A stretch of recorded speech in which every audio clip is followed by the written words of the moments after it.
Hey everybody, how we doing? This is AJ Torres. This is Colin Strikes, courtesy of Undrafted Sports. This is MLB on Ice, and I'm running on empty today.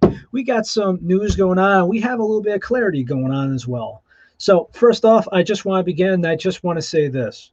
If you are a team in the National League, outside the National League East, okay, I'll just say this. Right now, if we go to the West, we have the Giants and the Dodgers with 59 wins apiece before they play tonight. This is July 21st, 2021. And we have the Padres at 56. We go to the Central. 56 wins for the Milwaukee Brewers. Favorite to win so far. They're the only team in that division with a positive runs differential of plus 56. The next best, negative 18 with the Reds. But guess what? If you're going to try and be a wild card team, good luck.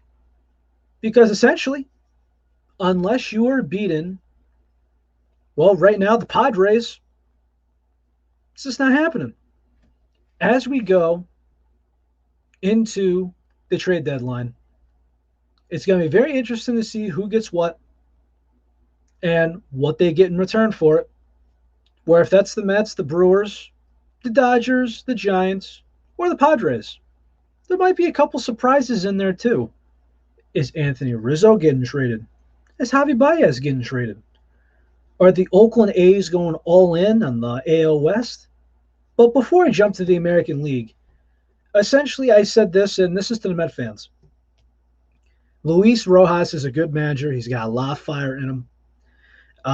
He's been in the organization for a while. They've given the vote of confidence. And even with the injuries to the pitching staff, DeGrom, I hope to the baseball gods that they're just babying him, and rightfully so because he's the best pitcher in baseball, let alone a pitcher in New York. I mean, come on, I'm not going to defend Garrett Cole here. Jacob DeGrom is the best pitcher in baseball, hands down. Not going back on it. You cannot change my mind. It's just as simple as that. But if they fall off, here's the deal. The Phillies need more than just a piece or two because they have the worst bullpen in baseball. That doesn't work to playoff contention or in the playoffs. The Braves got the best shot, but they're just gonna need to find themselves. I mean, to be completely honest with you, with Ronald Acuna Jr. out for the year with his ACL tear, who steps in? You're telling me Jock Pearson's going to be the guy to replace him? He's going to replace the fire, his power, his consistent hitting, the glove?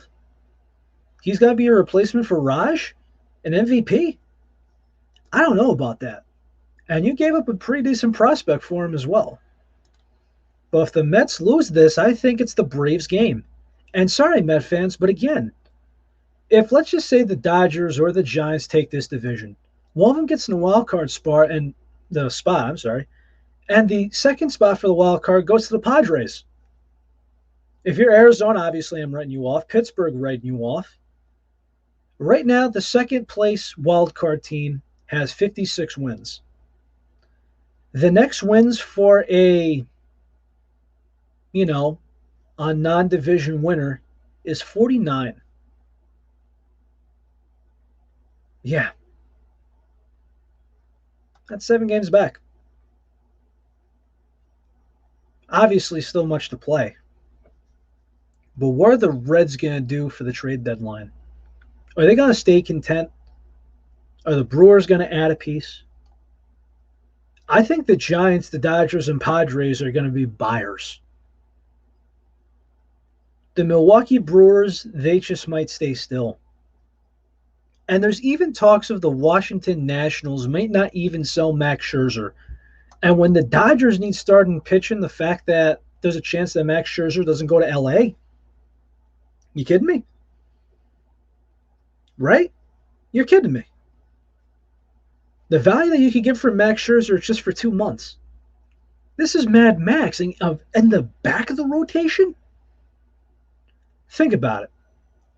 Forget David Price, okay?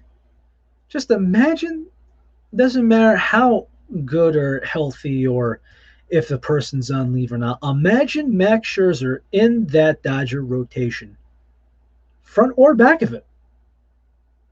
That's just unfair. It can happen, though, realistically. The Mets got to make a move, man, because they're not sure who to give up. They're not sure what they are. They're one of the worst teams, if not the worst team in offense. And if we got to go by injury bug aside, right?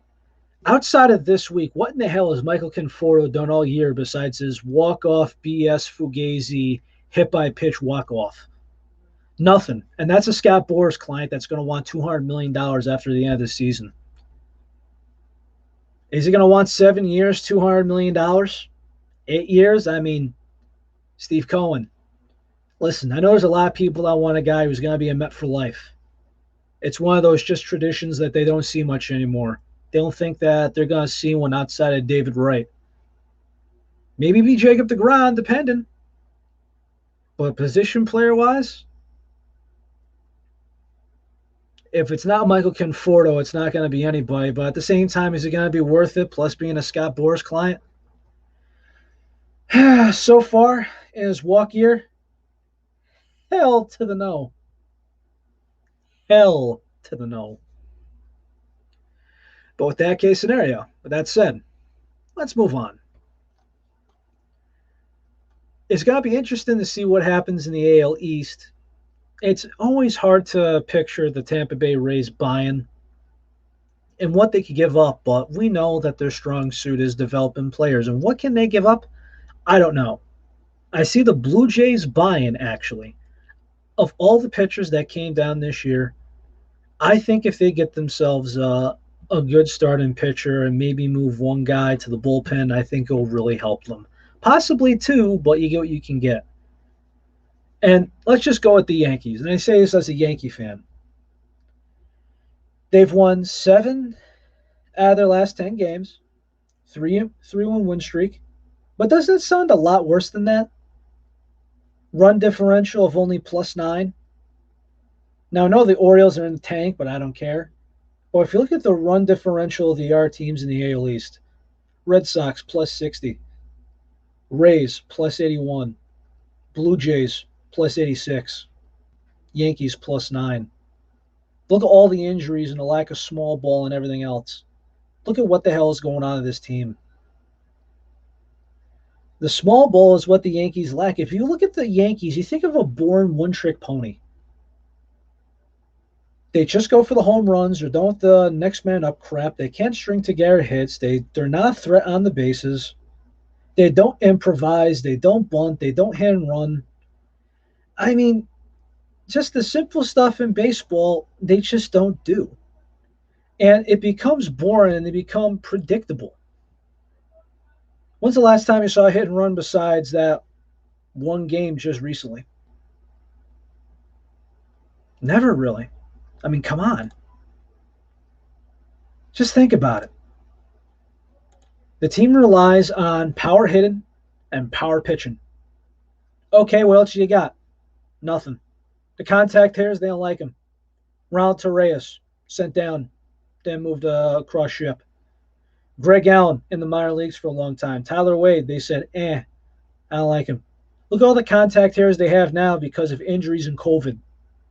Look at the fire the team has. Look at what Greg Allen is right now. Look at the way there's some guys you don't even know the name of. You look at this lineup, you're not intimidated. You're not overpowered either. But guess what? You don't need to be overpowered. Can these guys string together, I don't know, in 5 batters, can they string together 3 hits? This team right now says that they can. Luke Voigt's hurt. Giancarlo Stanton, you never know what you're going to get out of him. Rougned Odor just basically has one game to save his job every 10 days or so. Every 10 games or so, you just got to wonder, when's this guy going to go? Is he holding up Park from playing when he's already called up? Yes. Is he holding up Tyler Wade? Yes. Can he play another position besides second base? No. I mean, come on. That's the one thing I just don't get is I think Rougned Odor doesn't belong on that team. I understand he brings something, but it's just not worth it because if you look at everything else in the developmental system, the reason why the Yankees failed at this for so long and the reason why that they called up Estevan Florial too sooner than he was supposed to because he's having a trouble identifying off-speed pitches. It is depth and it is injuries, but at the same time, the Yankees hurt their development every single time because they have too many committed contracts. You want to know why they haven't produced a solid left field and center fielder? Brett Gardner boy actually produced, and then you had Jacoby Ellsbury, and then you had Aaron Hicks. Gardner actually could have been Yankee captain because if you look at what he brought in, just character-wise, just every day outside the year that he was replaced with Andrew McCutchen, and this year because it's his last year basically.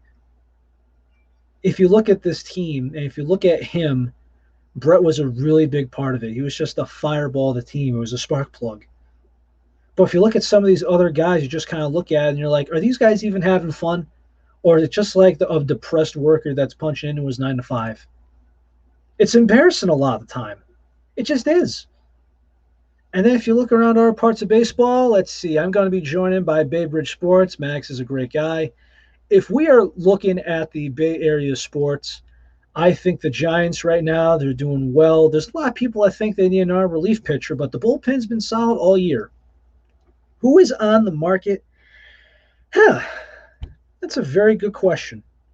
But if you haven't noticed, Kevin Gausman is the absolute real deal. He just is. And everybody else is following up with it. Is Chris Bryant really going to the Bay? I don't know. I really don't know. As far as Oakland goes, I think they could go all in again, as I said before. I do think they could surpass the Astros. The Astros are performing well at the moment. But what will the A's get to add? And what will the wild card picture be? Because the Angels are going to be too far out. They don't have the pitching. The Rangers are a disaster. The Seattle Mariners don't make any sense because on paper, they should just be a bad team. They should be between the Angels and the Rangers, but they're not. They're 5 games ahead of the Angels, and quite frankly, it doesn't make sense. On paper, at least. But if we look at the wild card spot now, the Oakland A's would be going up against Tampa. But do I think that this would be the last year before the Oakland A's rebuild? I'm thinking so, as their main focus seems to be where are they going to go? They're negotiating with Oakland, but as they got the blessing from the commissioner, which was very controversial because they're always been obsessed with what happens if people gamble. Since the commissioner, Rob Manfred, has given them the blessing to look into Las Vegas, just south of the Strip, and this being rumored to be a $12 billion operation for a new facility. What will they do? That is unknown. So that wraps it up for this one, guys. This is AJ Torres of Calling Strikes, courtesy on Draft Sports. This is Running on Empty, MLB on Ice, giving you all your baseball news, and we'll catch you up soon enough. Take it easy, y'all.